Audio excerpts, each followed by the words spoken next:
Саламатсыздар ма балалар? Бүгін біз компьютерлік графика пәні бойынша Photoshop бағдарламасымен жұмысымызды одан ары жалғастырамыз. Бүгінгі сабағымыздың тақырыбы векторлық фигуралар салу, оларды бояу болып табылады балалар. Балалар, сіздер білесіздер, өткен сабақта біз растрлық фигуралар салған болатынбыз. Бүгін векторлық фигуралар саламыз және олардың айырмашылығына тоқтап өтетін боламыз. Сонымен жұмысқа кірсек, файл мәзіріне өтіп, создать мәзірін басамыз және набордан вебтен таңдаймыз.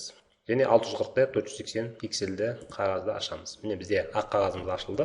Енді осы ақ қағаз бетіне қазір біз векторлық фигураларды салып көрейік, және осы фигурадан бір композициялық жұмыс жасап көрейік. Сонымен ең бірінші слой мәзіріне өтіп, осы жерден жаңа қабат ашамыз. Создать новый слой. Слой 1 бізде ашылды. Осы слой 1-ге біз қазір фигура салатын боламыз. Сонымен құралдар тақтасына өтіп, мына жерден өтеміз. Өткенде бізде мына бір жоғары жақта байқасаңыздар, жоғары жақта бізде растрлық фигуралар салу және мына векторлық фигуралар салу. Осы қазір екінші түріне ауысамыз, мына векторлық түрге ауысамыз. Бізде 4-1 тұр, мына жерде штандалды. Айталық осындай бір 4-1 салып көрейік, міне қараңыздар.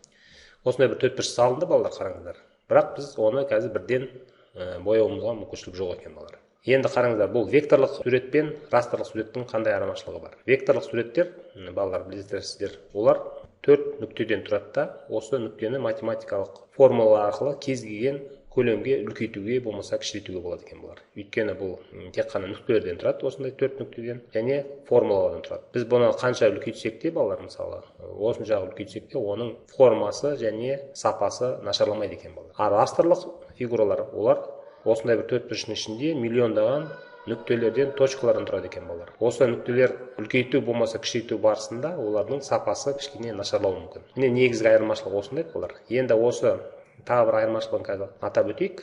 Бізде 4-1-ті қалай векторлық фигураны қалай өңдеуге болады екен, не балалар, қараңыздар. Міне слайдерға өтеміз. Бізде қарасаңдар ешқандай фигураның суреті салынбаған сияқты. Бұның бәрі бізде контурға түседі екен балалар, қараңыздар. Міне контур деген бөліміне өтеміз. Міне қараңыздар, өттік, иә. Енді стрелканың астыңғы жақта бізде тағы мынандай бір стрелка бар екен. Бұл векторлық фигуралармен жұмыс жасауға арналған құрал екен. Үстінен бір рет бассақ, қараңыздар, бізде векторлық фигура екенін бірден білінді. Қараңыздар, 4 нүктесі бар, иә. Осы 4 нүкте сызықпен қосу арқылы осындай бір фигура жасалып тұр екен. Көрдіңіздер ме? Иә, міне осы фигурамен кез келген жерге жылжытуға болады екен, осы 4-1-ті ұстап алып. Енді одан бөлек осының жәнде кішкентай үшбұрышты бассақ, бізде осындай ақ стрелка деген инструмент шығар екен. Бұл инструментпен, қараңыздар, үстінен басаймын, түймелер, нүктелердің түсі өзгерді, жаңа қара еді, бізде енді аққа ауысты. Бұл дегеніміз, әр нүктемен біз жұмыс жасай аламыз деген мағынаны білдіреді екен. Қараңыздар, мен мынау нүктені ұстап алып, мысалы, мен олай жылжытады екен, қараңыздар. Осылай жылжытып қоюға болады екен. Көрдіңіздер ме? А бізде растрлық фигураларда ондай мүмкіншілік жоқ. Өйткені бізде 4-1 берілген, және оның ішінде миллиондаған нүктелерден тұрады. Және оны ешқандай осындай өзгертуге, осылай әр нүктесін түймесін алып жылжытуға мүмкіншілік жоқ екен балалар. Көрдіңіздер ме? Векторлық сурет бұл біздегі корылдыру бағдарламасындағы тура фигуралар сияқты екен, балалар, қараңыздар. Міне қараңыздар. Енді бұны қалай бояймыз балалар? Осы контуры бөлімде отырып, пернетақтаның контролды бастырамыз да, дәл үстіне бір рет басу арқылы мынандай біз бөліктеу фигурасын айналдырады екенбіз. Және кез келген түсті алып, мен айталық қара түске ауысайын. Міне осылай бояймын. Міне сыртында бізде бөліктеу сызықтары тұр, жүгіріп тұр. Оны кетіру үшін выделение, отменить выделение басамыз. Міне бізде кетті. Қайтадан слайдға өтеміз, балалар. Мына жерде міне бізде фигурамыз түсті. Бұл фигура бізде векторлық. Яғни біз бұны қанша үлкейтсек те, бұның сапасы жоғалмайды екен. Сіздерге түсінікті болды деп ойлаймын. Енді қазір екінші қабатты ашайын.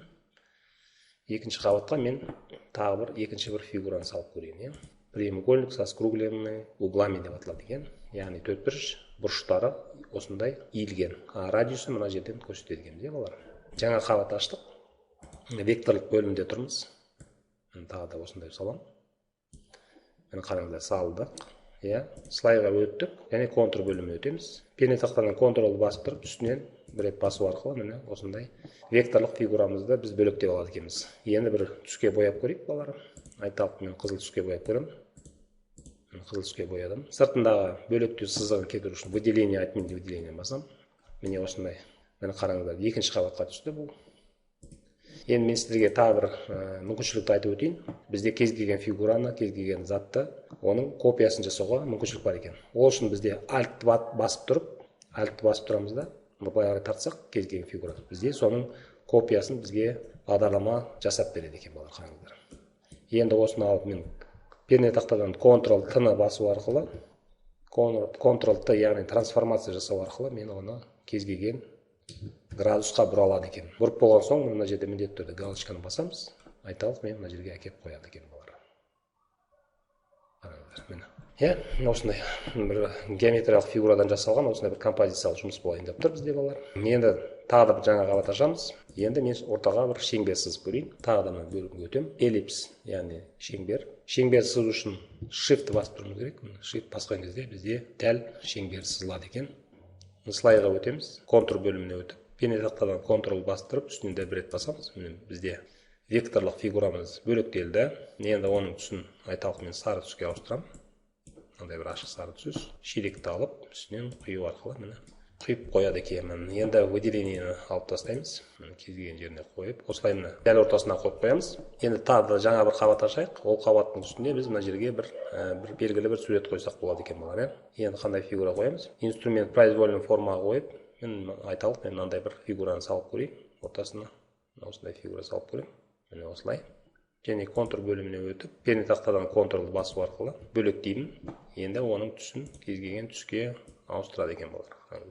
Мен осындай күңгірт темный көкке ауыстырып, шелекпен құю арқылы міне осылай құйылады екен. Енді бөлектеу сызықтарын құрту үшін выделение, выделение. Міне қараңыздар, көрдіңіздер ме? Бізде осындай композициялық жұмыс жасалды. Бұл бәрі векторлық фигуралардан тұрады екен. Векторлық фигуралар сіздерге түсінікті болды деп ойлаймын. Бұл жерде векторлық фигуралар қанша күйтсек те, кішірейтсек те, оның сапасы жоғалмайды екен. Өйткені олар нүктелерден тұрады. Айталық 4 болса 4 нүкте тұрады.